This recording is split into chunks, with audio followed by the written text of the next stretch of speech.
You are listening to Been There, Done That. We present some of the smartest people connected to the business of coffee. People who've succeeded in the tough grind of hospitality by staying ahead of the rest. So join us as we explore the secrets to their success and help you accelerate your business. This show is brought to you by the Coffee Commune, where the coffee community comes to collaborate. Enjoy the show. Hi, this is Phil DeBella, and this is another episode of Been There, Done That, brought to you by the Coffee Commune. Here it's all about bringing people that are experts in their field. They have been there and done that, so that we can share their wisdom and their knowledge with you to help you accelerate your potential. And today I have Mr. Peter Biazos, the founding director of B&T Advisory. Peter, welcome to the show. Thank you, Phil. Now, let me tell you, Peter and I first met at university, so we've known each other for quite a while. This man is very, very talented, as you'll see soon in unpacking. But today we're going to be talking about how can we help you if you've got ATO issues. So think about that. A lot of people have got issues with the ATO. We're going to unpack something in particular called the Small Business Restructure that was set up in 2021 by the Liberal government to help small business. We're going to unpack that further. Peter's going to talk all about what it is and how to access it and how to go about it and what are some of the results he's gotten for some of his clients. That's what we're going to do. But before we start that, let me tell you a little bit about Peter. He's the founding director of B&T Advisory. He's got over 25 years experience in Solvency accountancy here in Brisbane. He's had a number of senior positions and partnerships, as well as being previously an official and registered liquidator, and I believe still is. But his expertise extends to all company sizes, small, medium and large, across different industries. And his key thing is all about being a proactive approach. He doesn't want to see people going broke. He wants to see people prospering. And this is what makes this gentleman completely different to a lot of other people that get appointed as administrators or liquidators, is that they come in after the fact. And one of the conversations I often have with Peter is how can we take a proactive approach to helping people in business. And this is exactly how this topic came about.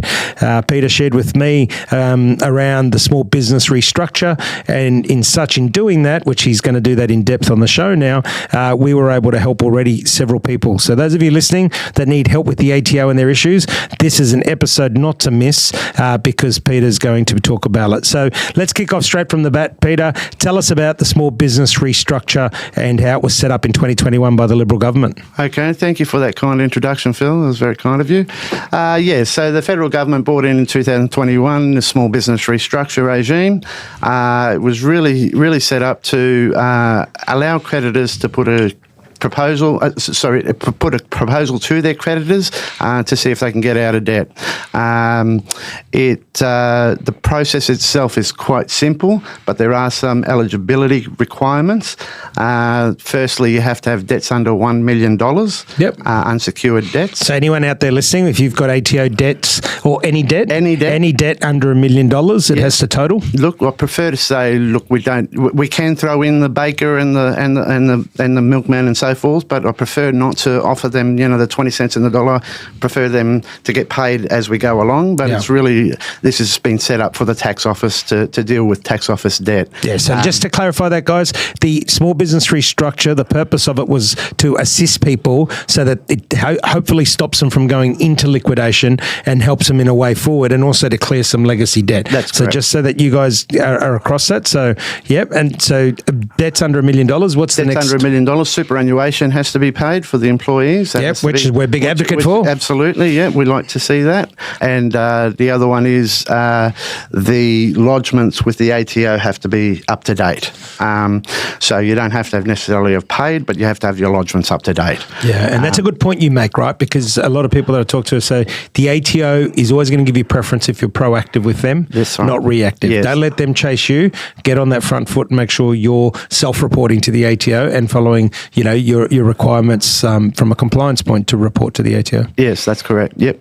So the process itself, once you qualify for the process, an initial fee is paid to the.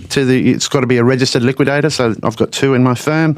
You've got to have a registered liquidator to take on the appointment. Then an initial fee is paid. That can be anywhere from 12.5 to 25 grand. It's that sort of range, depending on the work that's needed. Coffee commune members definitely getting a discount. We appreciate that. We've already done one for a particular gentleman, and he got the result, so he was quite pleased with that. Yep, so just disclaimer there. Remember, the coffee commune, we don't take any rebates or kickbacks. So there's no commissions paid to us in what people do. And I always say that because people say, how do you get paid? And we say, well, we have partners like Peter that become members and pay a yearly fee. And then, of course, they engage with us by having functions here and the rest of it. That's how we get paid. We don't get paid by commission on how much money you save. But going back to that one, Peter, I have to say a big, big thank you. I've had about 5 messages from the people that you helped. Over $100,000 in savings to the ATO in this case by restructuring and helping them clear that. So the difference between survival or falling over, which is exactly why in 2021 it was brought about, correct? Yes, correct. Yep. And look, they were a joy to deal with. They did everything we asked of them. The process itself lasts for 7 weeks. Yep. So there's 20 business days where we get an opportunity to put the proposal together. So we work with the directors to get the proposal together to put it to the creditors. And then after that 20 days, it goes to creditors. They get 15 business days to then consider their options. If it's accepted, it goes through. The example we just used, it went through literally within 24 hours. They'd paid their it got through at 20 cents in the dollar, so that ATO... And in this case, they only owed money to the ATO. Correct, that's right. Yeah, which is the ultimate position. I mean, obviously it is upsetting because some people will be listening and going, well, what about the milkman or the coffee company or the drink or the food supply or the baker that only gets to 20 cents in the dollar?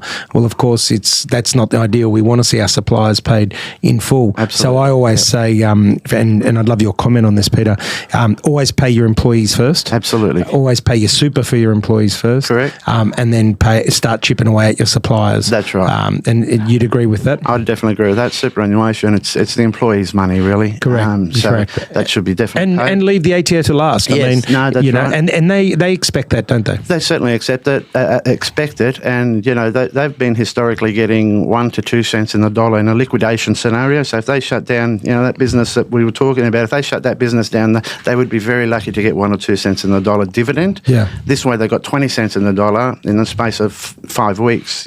So the legacy debt is coming down for the government. And I have to commend the government on that action. I agree with you. Yeah, because I mean, you think about that. We do spend a lot of time. They give us a lot of ammunition. Don't get me wrong, but we spend a lot of time attacking the government, especially myself, on things that are wrong. But I also commend them when they do things right. And I have to say, commend the government of the day, which was the Liberal Party at the time, 2021. And it's not because it's the Liberal Party. If it was a Labor government, I'd be saying congratulations, Labor government. Yep.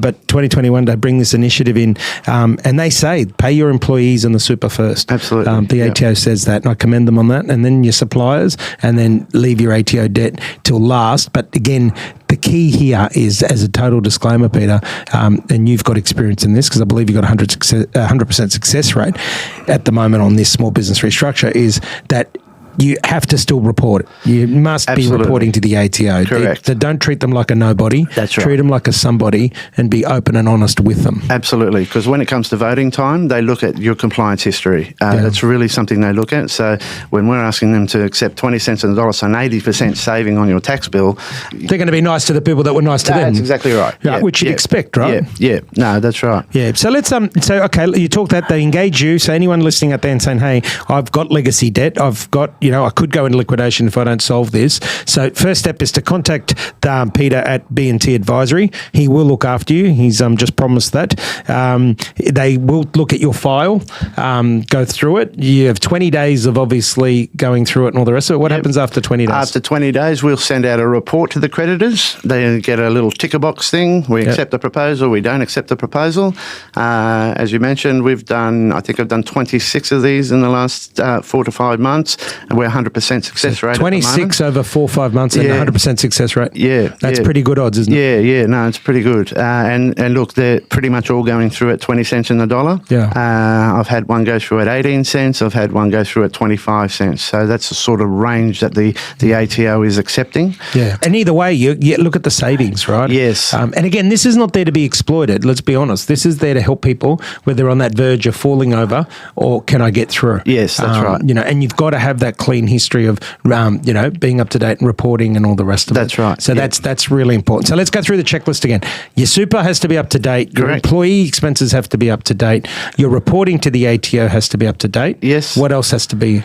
That's pretty much it. It. We will grab the financials very early on, have a look at the balance sheet, check loan accounts, that sort of thing, make sure everything's under $1 million so that the company qualifies. Yes. And then we'll communicate with the directors through that 20-day period.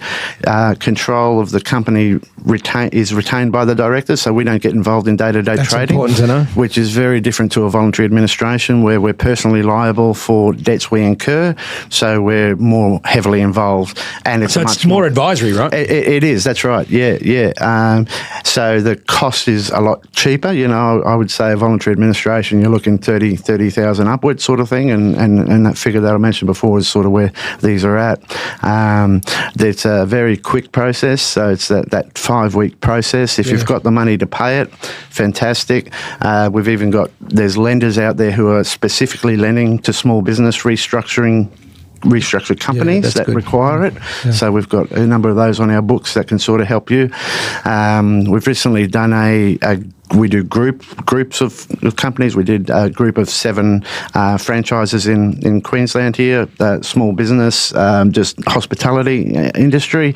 Again, $1.5 million across the group, and the ATO, big savings. Yeah, they accepted the 20 cents in the dollar. The game changer, right? It really is, yeah. The businesses are quite sound. Haven't looked at the financials, but there's just this COVID legacy ATO debt, and that's what we're seeing. And that is a big point and a good point to make. There is a lot of legacy debt from COVID, because people were completely treading water, if not half drowning. Yes. And those that manage that have come through now have got that legacy debt. So, and that's what this was put there for. So, and that's one of the things we're doing is shining a light on that right here at Been There, Done That. A lot of people listening to this wouldn't even know that there's a small business restructure option out there for you to partake in that could possibly help you save your business and definitely clean up that legacy debt that you incurred during COVID. So again, get a hold of Peter and the team at B&T Advisory. Peter, tell me, 1 in 13 hospitality businesses are facing closure in the next 12 months. Before COVID, so 2019, there was 19,000 cafes in Australia. As of the end of last year, there's 26,600 cafes in Australia, which is just ludicrous at a time where obviously, businesses should have been closing down. Yes, correct. Not opening up. 1 in 13. So what's the key points that you would make to people right now that are doing it tough, before they think, okay, should I get a hold of this? I can't afford the 13 to 20 grand. Anyone that's sitting there listening to this, what's your advice to them from a proactive point of view? Yeah, give me a call. Me a call. I'm happy to come out and see you. Coffee Commune members won't be charged for consultation. I'm happy to sit with you for an hour free of charge. I'll come out to your premises. I'll come and see you. We can go through the figures, sit down and go through the figures. I think that's usually the best way to do it. We can do it over the phone, but I like to sit down face to face with people and explain the situation to them and tell them whether they do qualify. Some people just don't qualify, or as you say, they don't have the 12.5 grand to give me for that upfront fee. So look, in regard to the upfront fee, I'm negotiable on that because you'll work with people on that. That's correct. And that's just the good human that you are. As I said, the proactive approach. You've been doing this for a long time, and you've seen obviously all sides. You've seen those that shouldn't have gone into liquidation that have, and those that probably should be in liquidation that haven't. Yes, that's right. It's tell me, what do you think is going to be the key for people to make it in the next, say, 12 months to 3 years? Look, I think it's battening down the hatches. I think, I haven't seen it this busy I've seen the GFC, been through the GFC, been through recessions. This is as busy I've seen it as in Solvency. The figures are saying that. They're at historical highs again, higher than they were pre-COVID now. So, look, I think to answer that, I think, it's really keeping an eye on those expenses. things like rent and wages and so forth, they're out of our control. They're out of your control. So, you've got to be confident that you've got some positive cash flow going forward. Yeah. Or, what I say to people is, I talk to you today, but I'd hate to talk to you in 12 months' time and we're actually in a worse position. Yeah. And I say to people too who do these small business restructures and actually get through it, why aren't you going to be in this position in 12 months' time? What are you going to do to what are you change? going to do different? Yeah. I always say lifeboats. Those that are surviving now, those that, during the good times put some money away. Yes. If they were making $1, they were saving 20, 30 cents. Sure. They weren't spending $1. Yes. And that's whether it's a household or a business. That's the key lesson for me that I keep saying to people right now. If you haven't learnt anything out of this, the one thing to take away is that in times of good, you plan for bad. Yes. So that in bad times, you can actually survive them and then prosper in the good times. Yes. Put those lifeboats away. You're making $1, put some away. Anyone out there right now making a lot of money, especially those traffic controllers that all got that big pay rise, make sure you're putting some money away because you never know when things are going to turn. And that's the biggest thing in our industry. I always say to people, if your budget to open a cafe is $200,000, well, then you better have $100,000 in the bank to burn. If your budget's $300,000 or $400,000, you better have half of that put aside because businesses don't start making money from day one. And borrowing debt to open business is very dangerous. Yes. And you see obviously a lot of that. Absolutely. So there's just some of the key takeaways from a proactive approach. Nobody wants to see anybody go broke. It doesn't serve purpose for anybody at all. Tell us what's some of the. Let's talk us through some of the good wins over the 26th without mentioning brands and names. Sure. Because it is obviously it's the good side of a bad side, right? It's poor times, but the upside of that is you've been able to help 26 people, which comes with families and all the rest of it that you've been able to help. That's correct. Prosper. So talk through some of those. Yeah, successes. sure. Look, the group I mentioned before is a group of 6 companies, or there's about eight different franchises. Look, they were struggling and wondering how they're going to pay that legacy debt. It had crept up through COVID. I went and met with the gentleman who agreed to do 6 of those companies at a fixed price. Mm-hmm. He then offered the 20 cents in the dollar to the ATO, look, verbally they accepted it, and then when it came to ticking off the box, they ticked the box, and so contribution of about $350,000 that he's got to make. Mm-hmm. Great story for him. Means we all the staff get to keep their jobs. He keeps supplying. All his suppliers get to keep supplying to him, and he hasn't had to put in any of the suppliers, so he paid all those. That's a great debts. story. Yeah, so it was really impressive that he paid those creditors. I have got another one at the moment where there's 40 unsecured creditors, and they're offering 20 cents in the dollar. That doesn't sit really well with me, to be very honest, but it's the proposal that they're putting forward. But I suppose there's 2 ways to look at it. It doesn't sit well with me being a supplier as well. Yes. But again, it's 20 cents or it's nothing. Well, that's right. Yes, and the business will continue to trade. Without it, business is probably going to go. It's probably going to have to shut.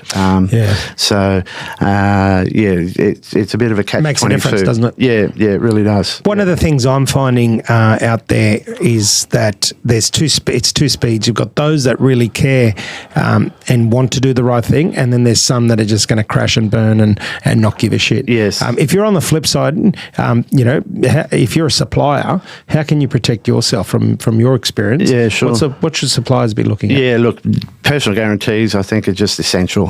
So getting a credit application with a personal guarantee is just such a key, because the corporate veil protects the individual director, whereas if you've got a personal guarantee, the company can go into liquidation, but as soon as that company goes into liquidation, you can pursue the director in a personal capacity. And that's where there's a little bit of hurt. They don't want to lose the house, they don't want to lose the car, so that's where you can put some personal guarantees. Yes. And also being one of the tips I say is just be very careful who you're supplying. There's normally warning signs for businesses that are heading in the wrong direction. One of them is they keep changing suppliers. I remember the DeBella Coffee days. when I owned it, and I would say to people, I'd always say, why are you changing coffee? And if they'd change coffee, 3 times in a year, well, to me, that was a red flag. Yeah, sure. Because we didn't come at it from an arrogance point. We just thought, well, the common denominator becomes the cafe if they're changing suppliers so often. Yes. And why is that? Is it because they owe money? Is it because they're never happy? What is it? So as a supplier listening to this, I'd be very, choose your customers very carefully. Yes, absolutely. And I'd love your thought on this, Peter. Obviously, because you've got that advisory background. I say to people now's not a time to be expecting big profits in your businesses. No. It's a holding pattern. Yeah, I agree. If you're making something, you're doing well. Yep. And if you're paying all the bills, you're doing well too. Yeah, yeah. Are you finding that out in the landscape? Totally agree. Yep. That, as I said, batten down the hatches. Just trying. If you're breaking even at the moment, I think you're doing all right. And you're finding that across all industries? Yeah, across all industries. Construction is one, a bit different to what you do here, but the small business restructures, the Queensland government has allowed them, you don't lose your licence if you go into a small business restructure, whereas if you go into a voluntary administration, you lose your licence. Okay. So they're helping construction industry. Because this applies to all industries, not just that's right. Not just hospitality. Not hospitality, but it's probably been set up more so for the hospitality and the construction for the mum and dad operators. Yes, that's and right. Stuff like that. Yeah, and that's why they've kept it to under $1 million. So we're not talking 3 million. And it's more palatable to be able to make a contribution of 20 cents in the dollar. For 150. Well, you got to think about small business outside the government. Small business employs the most people in the country. Yes.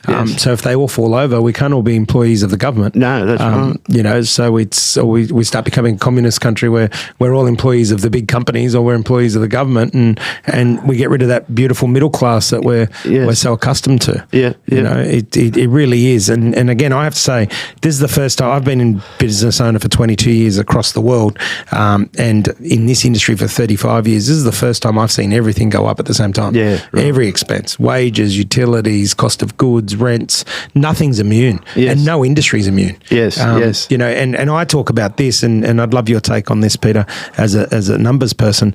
The government wants to talk about the wealth of a country based on the minimum wage.